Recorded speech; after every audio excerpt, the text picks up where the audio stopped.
Kasus hukum yang menjerat aktor Amar Zoni kini memasuki babak baru yang makin panas. Bukan sekedar persoalan hukum biasa, tapi menyeret nama-nama besar hingga ke lingkaran aparat. Amar yang sebelumnya dikenal sebagai bintang sinetron sukses, kini harus menjalani hari-harinya di balik jeruji besi. Namun belakangan, muncul kabar mengejutkan. Ada dugaan kuat bahwa Amar menjadi korban permainan kotor oknum.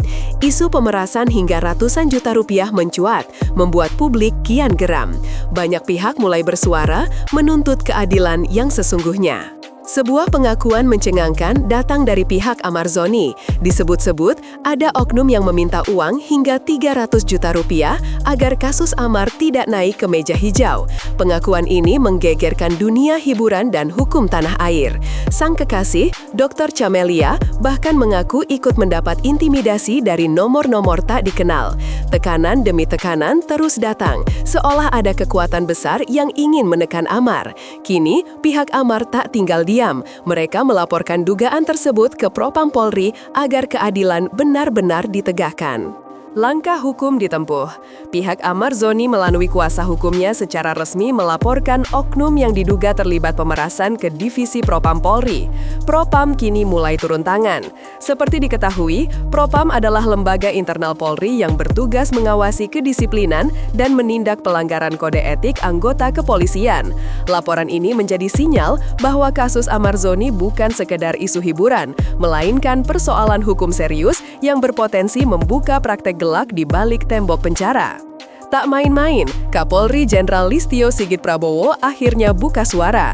Dalam sebuah pernyataan tegas, Jenderal Listio memerintahkan agar setiap anggota yang terlibat dalam penyalahgunaan narkoba, baik pengedar, pengguna, maupun pengatur, segera dicopot dan diproses hukum. Sikap tegas ini mendapat sambutan luas publik. Masyarakat menilai langkah cepat Kapolri ini menunjukkan komitmen bahwa hukum tidak pandang bulu, bahkan terhadap aparat sendiri. Di tengah peliknya situasi, muncul dukungan mengejutkan dari sesama rekan selebriti. Raffi Ahmad, yang kini juga menjabat sebagai staf khusus Presiden RI, dikabarkan ikut memberikan bantuan hukum kepada Amar Zoni. Dalam sebuah rekaman yang beredar, Raffi menyebut siap membantu siapapun yang mengalami kesulitan hukum. Ia pun tampak mendatangi kantor pengacara kondang untuk membicarakan langkah-langkah bantuan bagi Amar. Dukungan ini membuat publik tersentuh sekaligus penasaran apakah Raffi akan turun langsung menjadi penyelamat bagi sang sahabat. Sidang perdana kasus Amar Zoni memunculkan kejanggalan besar. Barang bukti yang disampaikan jaksa penuntut umum ternyata berbeda dengan data dari Dirjen Pemasyarakatan. Pas, jaksa menyebut Amar menerima 100 gram narkoba dari seseorang bernama Andre di luar latas. Namun Dirjen Pas justru menyatakan barang bukti yang ditemukan hanyalah satu linting kecil di kamar yang dihuni 7 orang. Perbedaan mencolok ini membuat publik bertanya-tanya, ada apa sebenarnya di balik kasus Amar Zoni? Pengacara dan sejumlah pakar hukum ikut bersuara. Mereka mempertanyakan bagaimana mungkin narkoba bisa beredar di lapas dengan pengamanan super ketat. Untuk masuk ke sana saja diperiksa berlapis, ujar salah satu sumber hukum. Maka jika benar ada peredaran barang haram di dalam, pihak lapaslah yang seharusnya paling bertanggung jawab. Pernyataan ini memperkuat dugaan bahwa Amar mungkin hanya menjadi korban dalam jaringan besar di dalam penjara. Kini Amar Zoni berada di Lapas Nusa Kambangan, penjara dengan tingkat keamanan tertinggi di Indonesia. Kondisinya disebut sangat memprihatinkan. Rambutnya digunduli, tangannya dirantai, dan kesehariannya dikelilingi penjaga bersenjata. Dalam sebuah kesaksian, Amar bahkan menangis dan berteriak bahwa ia bukan pengedar. Ia mengaku tidak kuat namun tetap ingin membuktikan kebenaran. Cerita ini membuat netizen terharu, bahkan banyak yang menyerukan tagar #Justice for Amar Zoni di media sosial. Beberapa pengacara ternama mulai bersatu untuk membela Amar Zoni.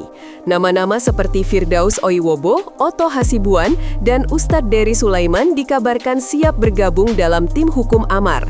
Mereka tengah mengumpulkan bukti-bukti baru, termasuk voice note dan rekaman yang menunjukkan adanya tekanan dari oknum aparat.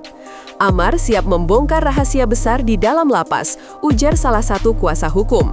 Munculnya para tokoh hukum ini menandakan babak baru perjuangan Amar akan segera dimulai. Padahal, Amar sejatinya dijadwalkan bebas Desember mendatang dan berencana memulai hidup baru bersama kekasihnya. Namun kini, kebebasan itu seolah menjauh. Meski begitu, dukungan masyarakat terus mengalir. Banyak yang yakin kebenaran akan terungkap dan Amar akan mendapatkan keadilan. Di tengah tekanan dan ketidakpastian, satu hal yang pasti, kasus Amar Zoni bukan sekedar kisah artis bermasalah, tapi potret Kepala BNN memastikan bahwa dalam waktu dekat, ia bersama pejabat dari Kemenkumham akan melakukan kunjungan resmi ke Pulau Nusa Kambangan. Tujuannya bukan sekedar seremonial, tapi benar-benar untuk memastikan apakah masih ada aktivitas mencurigakan di balik tembok tinggi penjara tersebut. Banyak pihak menantikan hasil kunjungan ini, terutama publik yang berharap ada langkah konkret untuk menutup akses komunikasi para bandar besar dari dalam lapas. BNN juga menyebut akan mengumumkan hasil evaluasi kunjungan ini secara transparan kepada publik. Di akhir wawancara, Kepala BNN menyampaikan pesan mendalam untuk generasi muda. Ia menegaskan bahwa narkoba bukan hanya merusak tubuh, tapi juga menghancurkan masa depan. Ia mengajak seluruh lapisan masyarakat, terutama anak muda, untuk menjauhi narkoba dan ikut menjadi agen perubahan dalam gerakan nasional melawan peredaran gelap. Dengan semangat kebersamaan, ia yakin Indonesia bisa terbebas dari ancaman narkoba. Perang ini bukan melawan manusia, tapi melawan sistem kejahatan yang menjerat bangsa, tutupnya.